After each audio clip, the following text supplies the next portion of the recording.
नमस्कार।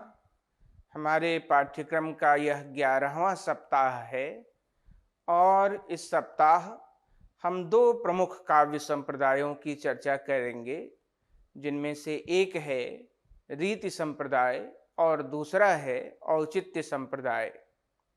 इस सप्ताह के 5 व्याख्यानों में से 3 व्याख्यान रीति संप्रदाय पर केंद्रित हैं और अंतिम के 2 व्याख्यान उनमें औचित्य संप्रदाय और औचित्य सिद्धांत की चर्चा होगी। आज के हमारे इस व्याख्यान का विषय है रीति संप्रदाय से संबंधित है यह व्याख्यान, और इसमें पहले तो हम रीति शब्द का अर्थ जानेंगे, रीति का स्वरूप समझेंगे और फिर रीति के विभिन्न प्रभेदों की चर्चा करते हुए प्राचीन समय से इसी अर्थ में प्रयुक्त होते आ रहे वृत्ति और प्रवृत्ति शब्द से रीति की का साम्य वैषम्य समझेंगे, रीति की विशिष्टता समझेंगे।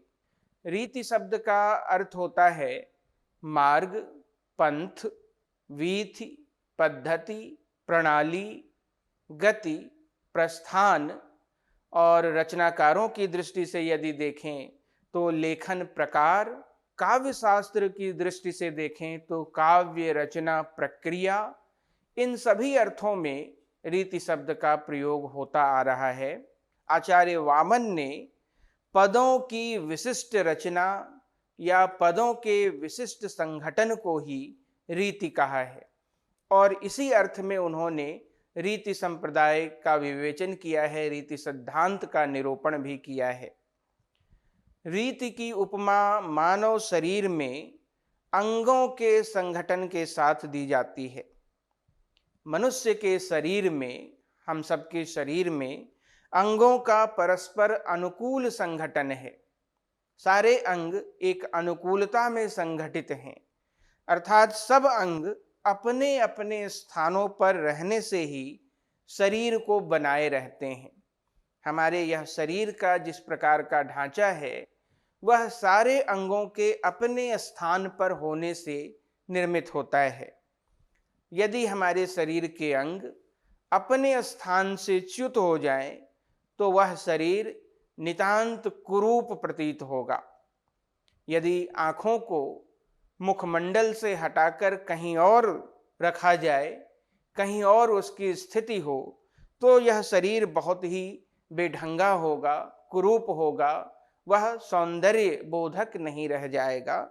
इसी तरह से काव्य में भी पदों के संगठन की बात कही गई है कि पदों का जब विशिष्ट ढंग से संगठन किया जाता है तो वहाँ रीति का निरूपण होता है, रीति का सिद्धांत वहाँ उत्पन्न होता है, वहाँ रीति देखी जाती है, वहाँ वह विशिष्ट प्रकार की काव्य रचना कहलाती है। पदों के संगठन की भी दशा हमारे मानव शरीर की ही भांति मानी गई है। पदों को, जो काव्य में प्रयुक्त हो रहे पद हैं, उन पदों को अपने अपने स्थानों पर रखने से ही कविता में या निबंध में, जो काव्य के विभिन्न स्वरूप हैं, उनमें चमत्कार आता है और एक विशिष्ट आनंद उत्पन्न होता है। पदों को जब हम अपने अपने नियत स्थान पर नियोजित करते हैं तभी काव्य में चमत्कार उत्पन्न होता है। इसी अर्थ में यह कहा गया कि रीति पदों की विशिष्ट रचना होती है, केवल रचना नहीं। रीति पदों की विशिष्ट रचना होती है, केवल रचना नहीं, और वह पदों की संघटना होती है, केवल घटना नहीं। यह जो विशिष्टता की बात कही जा रही है, प्रश्न यह उठता है कि यह विशिष्टता है क्या, किस अर्थ में, किस तरह से हम इस विशिष्टता को समझ सकते हैं, इस विशिष्टता को परिभाषित करेंगे। इस संघटना का सम्यक स्वरूप क्या है, मूल प्रश्न यह उभरता है रीति पर विचार करने के क्रम में। वह कौन सा तत्व है जिसके उपस्थित होने से रीति का उदय होता है। यह बताया आचार्यों ने कि विशिष्टता से तात्पर्य है गुणों की सत्ता, अर्थात पदों में, पदों की रचना में गुणों का निवास होना ही विशिष्टता है। काव्य में कुछ गुणों की चर्चा हुई है जिन्हें काव्य गुण कहा जाता है। अभी हम भी विस्तार से अगले सप्ताह के किसी अध्याय में इसकी चर्चा करेंगे। काव्य गुणों और काव्य दोषों की चर्चा भारतीय काव्य शास्त्र का एक महत्वपूर्ण अंग है। तो ओज गुण, माधुर्य गुण, प्रासाद गुण आदि जो गुण बताए गए हैं, जब इन गुणों की पदों की रचना में सत्ता दिखाई जाती है, पदों की रचना में जब इन गुणों का सन्निवेश दिखाया जाता है, तो उसी से विशिष्टता का संबंध है। इस प्रकार रीति का लक्षण हुआ पदों की वह रचना जिसमें काव्य गुणों की स्थिति अवश्यमेव विद्यमान हो। पदों की वह रचना जिसमें काव्य गुणों की स्थिति अवश्यमेव विद्यमान हो, वही रीति का लक्षण होता है। रीति का लक्षण न तो वामन से पहले हुए आलंकारिक आचार्य भामह ने किया है और न ही दंडी ने। इन दोनों ने रीति का लक्षण नहीं बताया है। इस तरह से वामन ही रीति के पहले लक्षण प्रस्तावक ठहरते हैं। वामन के अनुसार रीति का लक्षण है विशिष्ट पद रचना रीति ही। रीति पदों की रचना का नाम है जो विशिष्टता से युक्त होती है। रीति पदों की रचना का नाम है जो विशिष्टता से युक्त होती है। प्रश्न फिर उभरता है कि यह विशिष्टता क्या है। एक उत्तर, इसकी चर्चा अभी हमने की कि गुणों के सन्निवेश से यह विशिष्टता आती है। वामन इसी उत्तर को अपने ढंग से व्याख्यायित करते हैं, बताते हैं और कहते हैं विशेषो गुणात्मा, विशिष्ट पद रचना रीति ही विशेषो गुणात्मा। अर्थात वामन जो कहना चाह रहे हैं वह यह है कि माधुर्य, ओज, प्रासाद आदि गुण जिसका स्वभाव है वही विशेष होता है। इस तरह से यदि दोनों सूत्रों को हम मिलाएं, विशिष्ट पद रचना रीति और विशेषो गुणात्मा, तो वामन की दृष्टि में रीति का लक्षण स्पष्ट होता है। वामन का परिनिष्ठित लक्षण यह होगा कि पदों की वह रचना जिसमें ओज, प्रासाद आदि गुण विशिष्टता उत्पन्न करे, पदों की वह रचना जिसमें ओज, प्रासाद आदि गुण विशिष्टता उत्पन्न करता है और जिसे हम गुणों से मंडित रचना कह सकते हैं, वही रीति है। यह कहा गया कि हर मनुष्य अलग अलग ढंग से भाषा का व्यवहार करता है। काव्य शास्त्रियों ने और वैयाकरणों ने, दोनों ने इस तथ्य को माना है। तो इस तरह से वाग विकल्प अनेक होते हैं। जिस प्रकार वाग विकल्प अनेक हैं, कथन करने का साधन, कथन करने की प्रणाली अनेक है, उसी प्रकार वाणी के मार्ग, वाणी की रीति भी अनेक हैं। प्रत्येक कवि वाणी का प्रयोग करते समय अपनी कुछ न कुछ निजी शैली अवश्य रखता है। हर कवि अपनी विशिष्टता के साथ रचना करता है। कोई भी दो कवि ठीक एक जैसी रचना पद्धति का प्रयोग नहीं करता है, पर उन दोनों कवियों में उपस्थित, उन दोनों कवियों में वर्तमान इस सूक्ष्म भेद की पहचान करना कठिन है। फिर भी बहुत सारे कवियों के मिलते जुलते काव्य प्रयोगों, काव्य प्रणाली को पहचाना जा सकता है, पहचाना गया है और इसी आधार पर कवियों के अनेक वर्गों की कल्पना की गई है। भामह ने दो प्रकार के काव्य कहे हैं इसी आधार पर। एक को उन्होंने वैदर्भ कहा और दूसरे को गौड़ेय कहा। दंडी ने भामह के इन्हीं काव्य प्रकारों को रीति नाम दिया है और वैदर्भी रीति और गौड़ी रीति के नाम से इनकी विवेचना की है।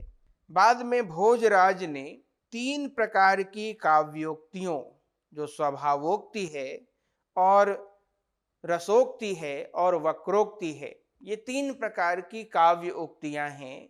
तो भोजराज कहते हैं कि इन तीनों प्रकार की काव्य उक्तियों में से स्वभावोक्ति और रसोक्ति का संबंध वैदर्भी मार्ग से है और वक्रोक्ति का संबंध गौड़ीय मार्ग से है। देश भेद से ये जो नाम किए गए हैं, यह देश भेद से किए गए नाम हैं। विदर्भ प्रांत से संबंध रखने वाला वैदर्भी रीति है, गौर प्रदेश से संबंध रखने वाला गौड़ी रीति है। तो यह जो देश का भेद है, देश भेद से यह जो रीति की संकल्पना की गई है, तो देश भेद से रीति भेद होने पर भी रीतियों का मूल उसके अंतःकरण में है। इसी से किसी आचार्य ने इन भेदों में कोमलता और कठिनता को आधार माना है इनके पार्थक्य का, और किसी ने विचित्रता को आधार माना है इन देश नामांतरित जो भेद कहे गए हैं रीति के, उनमें अंतर करने के लिए। अभिप्राय यह है कहने का कि इनके नाम भले ही एक देश विशेष के आधार पर रखे गए हैं, पर इनमें अंतर का कारण केवल यह नहीं है कि यह मार्ग एक देश विशेष में प्रयुक्त होता है और वह मार्ग किसी और देश विशेष में, बल्कि अंतर का कारण कोमल और कठिन जो तत्व हैं, कोमल और कठिन वर्णों का, कोमल और कठिन विषयों का, कोमल और कठिन वर्णों का प्रयोग करने के आधार पर इनमें भेद हुआ है, या फिर जो विचित्रता उत्पन्न करता है कवि, उसके आधार पर। यह कहा गया कि ये जो दो भेद किए गए हैं वैदर्भी और गौड़ी मार्ग के रूप में, तो जहाँ जहाँ दो भिन्न मार्ग होते हैं, दो भिन्न पद्धतियां होती हैं, वहाँ उन दोनों के बीच की भी एक स्थिति मान ली जाती है। एक वैदर्भी रीति है और एक गौड़ी रीति है, पर इन दोनों के होने से ही एक उनके मध्यवर्ती स्थिति का भी अनुमान लगाया जा सकता है। और बाद के आचार्यों ने इस मध्यवर्ती रीति को भी महत्व प्रदान करते हुए रीतियों की संख्या 3 मानी है। एक वैदर्भी रीति, एक गौड़ी रीति और पांचाली रीति के रूप में उन्होंने इन दोनों के मध्यवर्तिनी रीति की कल्पना की और कहा कि इन तीनों रीतियों में अंतर करने का मुख्य आधार समास है। समास के ही न्यून या अधिक प्रयोग के आधार पर इन रीतियों का अंतर निर्धारित किया जा सकता है, अंतर स्पष्ट किया जा सकता है। समास की अधिकता जब होती है तो वह गौड़ी रीति है, और समास की अल्पता जब होती है तो वह वैदर्भी रीति होती है। और स्वाभाविक रूप से बीच में होने के कारण, दोनों की मध्यवर्तनी होने के कारण पांचाली रीति में समास प्रयोग की दृष्टि से मध्यम स्थिति में आता है। यानी समासाधिक्य यह गौड़ी रीति का परिचायक है, समास का अल्प प्रयोग यह वैदर्भी रीति का परिचायक है, और समास का न कम न अधिक मध्यमवर्ती प्रयोग यह पांचाली रीति का परिचायक है। तीन बाद के आचार्यों ने ये जो 3 रीतियां बताई गई हैं, इनके अतिरिक्त 3 और रीतियों की परिकल्पना की है, 3 और रीतियां मानी हैं, और उन्हें आवंतिका, लाटी और मागधी रीति कहा है। अब पहले से मौजूद उन 3 रीतियों के ही मध्यवर्ती रीतियों की कल्पना कर बाकी ये जो 3 रीतियां प्रस्तावित की जा रही हैं, इनकी स्थिति बताई गई है।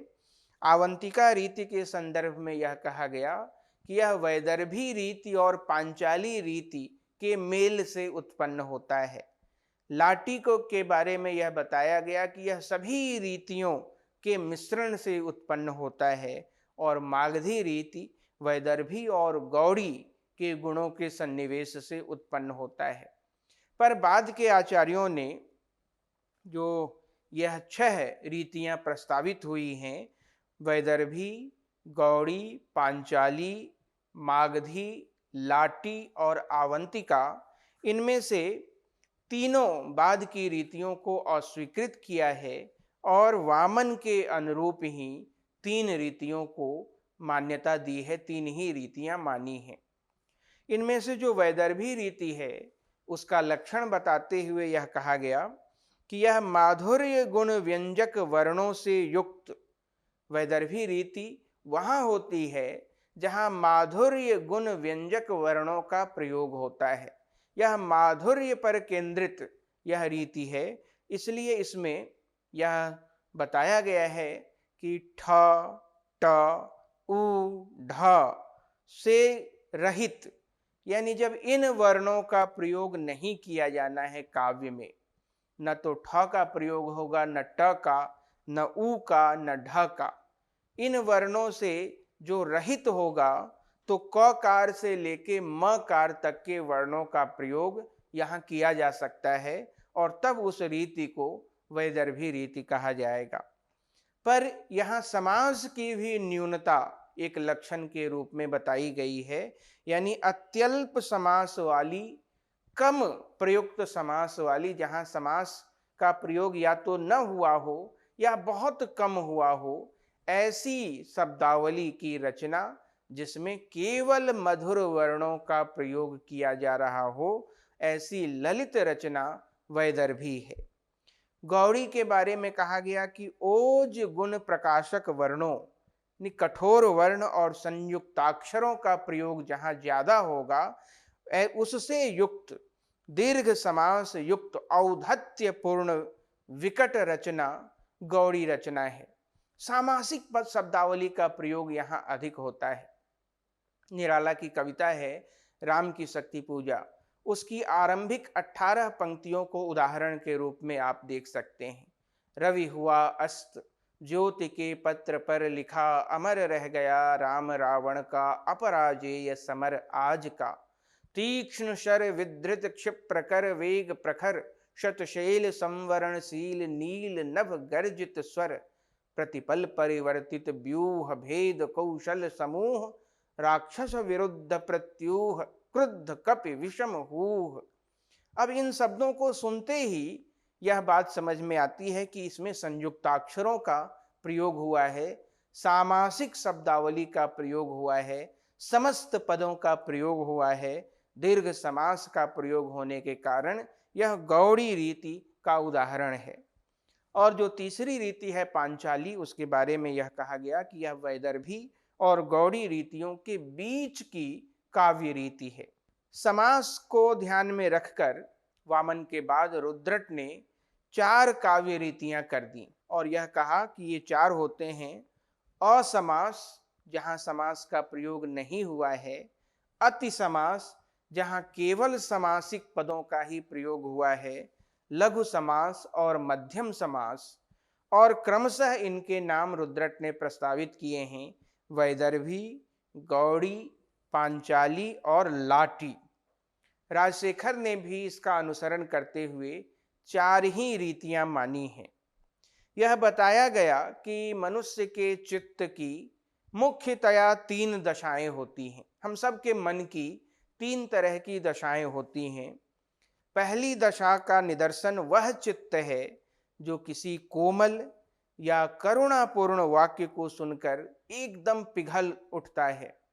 संत हृदय नवनीत समाना, हमारे हृदय की एक ऐसी स्थिति आती है जब हमारा हृदय द्रवित होता है, पिघलता है।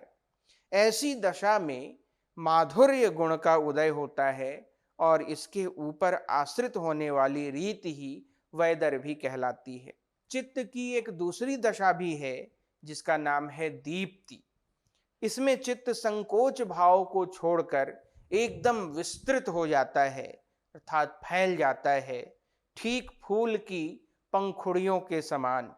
ऐसी दशा में ओज गुण का प्रादुर्भाव होता है और इस गुण पर आधारित होने वाली रीति गौड़ी रीति कहलाती है।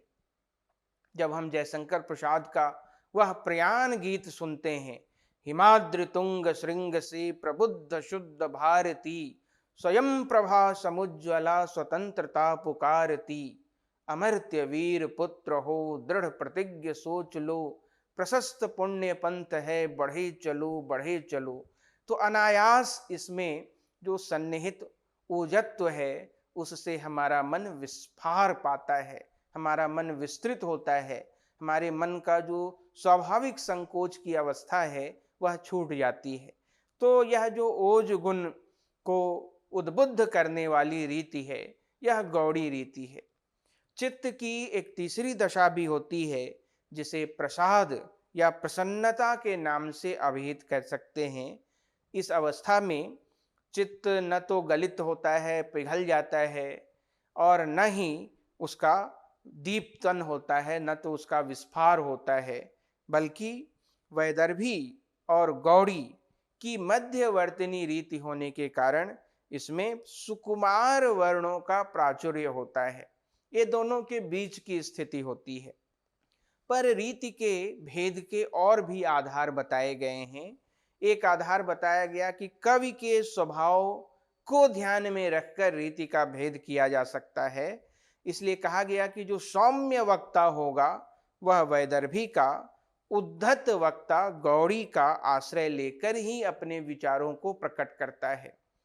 वाच्य या कहें कि वर्णनीय वस्तु के आधार पर भी रीति का भेद किया गया है। जब कविता में आनंद निकेतन श्री कृष्ण का वर्णन किया जाएगा तो वह वैदर्भी रीति में ही संभव है। पर जब भयानक भयंकर प्राणियों के अंत, मृत्यु, युद्ध, क्रीड़ा आदि का वर्णन किया जाएगा तो वहां गौड़ी रीति का ही प्रयोग सुष्ठु माना जाएगा, उपयुक्त माना जाएगा।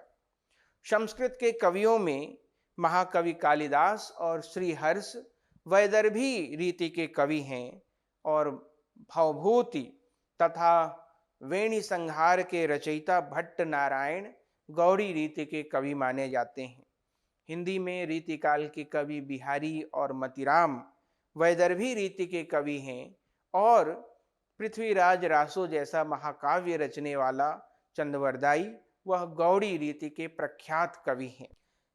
रीति और वृत्ति शब्दों का प्रयोग भी बहुत दिनों तक एक ही अर्थ में किया जाता रहा है।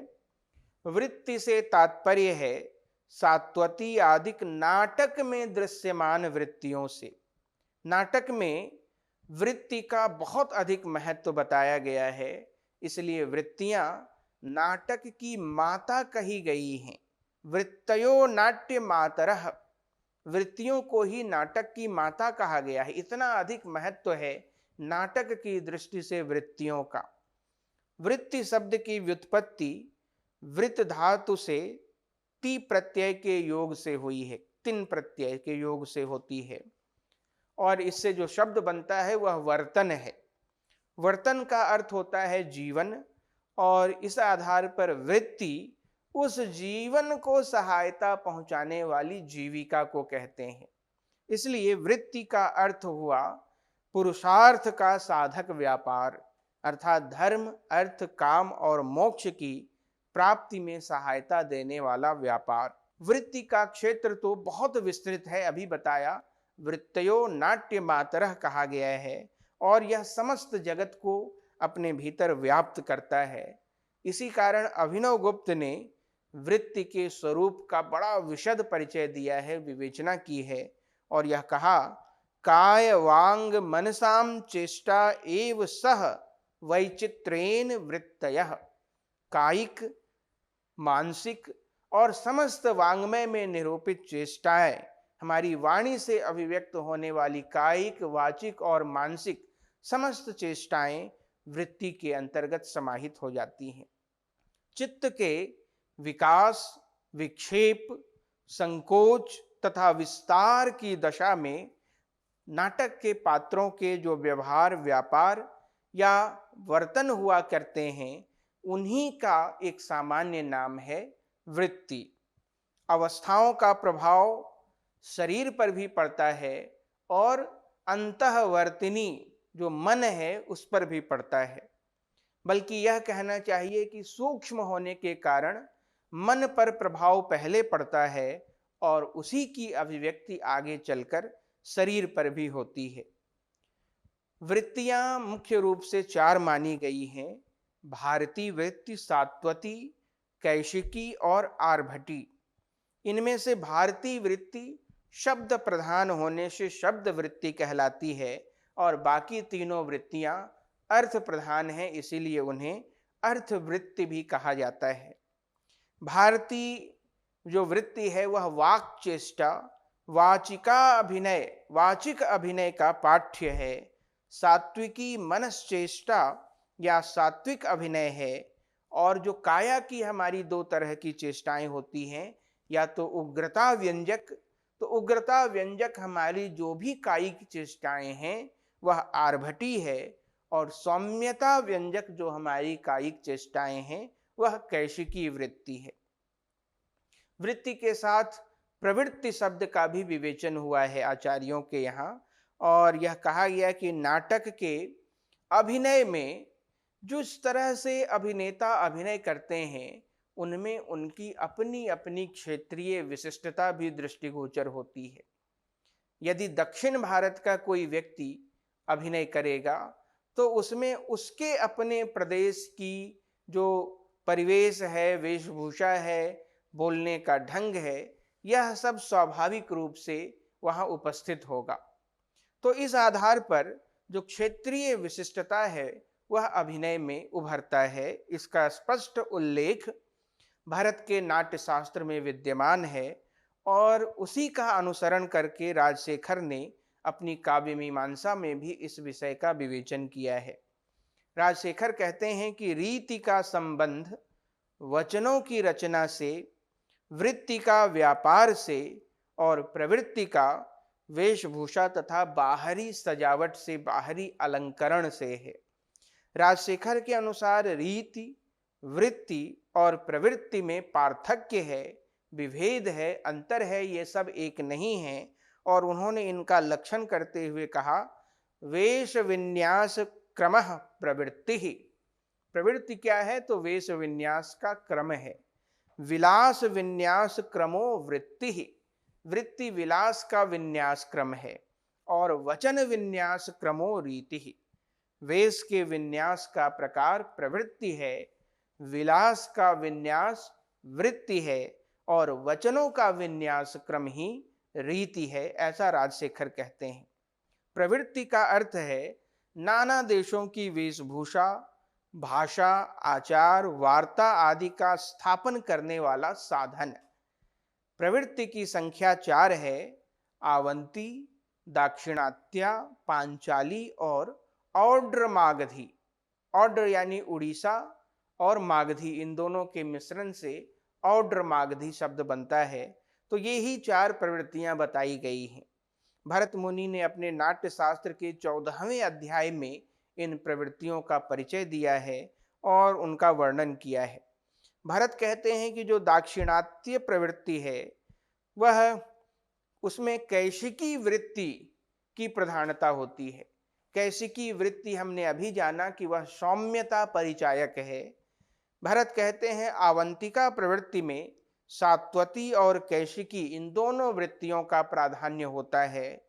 औड्र मागधी में आर्भटी वृत्ति का प्राधान्य होता है, और पांचाली प्रवृत्ति में सात्वती तथा आर्भटी, इन दोनों की प्रधानता रहती है।